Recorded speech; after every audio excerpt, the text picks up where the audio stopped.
diyaaradaha caalamka isaga kala goosha ayaa marar badan waxaa la soo gudboonaada xaaladaha cakiran iyo kuwa argagax leh inta ay ku guda jiraan hawada, taasoo ku qasabta duuliyaasha in ay go-aan degdeg ah ay gaaraan. isbuucan waxaa dalka Suudaan ka dhacay waxa ay ahayd waxa ay warbaahintu caalamku ku tilmaantay fal halistiisa wata.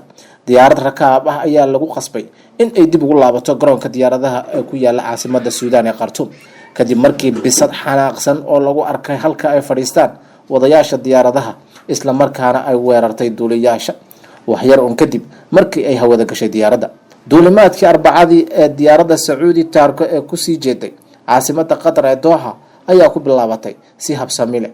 diyaaraddu markii ay soo ambabaxday garoonka diyaaradaha caalamiga ee Khartoum, diyaaraddu waxa ay ku jirtay hawada qiyaastii nus saac markii bisad xanaaqsan oo aan diiwaan gashanayn lagu arkay qolka duuliyaasha, taasoo wax yar un kadib bilowday in ay weerar ku qaado duuliyaasha diyaaradda iyo shaqaalaha diyaaradda.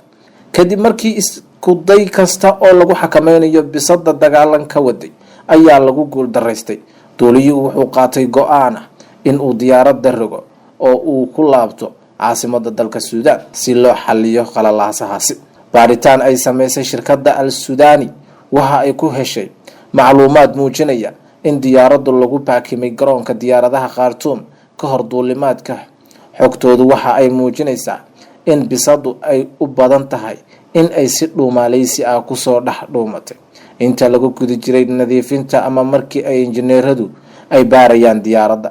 waxa aynu sheegeen in ay ku dhuumatay qolka duuliyaasha, laakiin waxa weli aan caddayn sababaha ku qasbay bisadu in ay weerar culus ku qaado duuliyaasha diyaaradda. dhacdadani ayaanu ahayn tii ugu horeysay, balse sanadii 2004 diyaarad Belgium ah oo ay la socdeen 62 ruux ayaa lagu qasbay in ay ku laabato Brussels kadib markii bisad ay kasoo dhex baxday boorsad u watay mid ka mid ah rakaabka diyaaraddaasi saarna.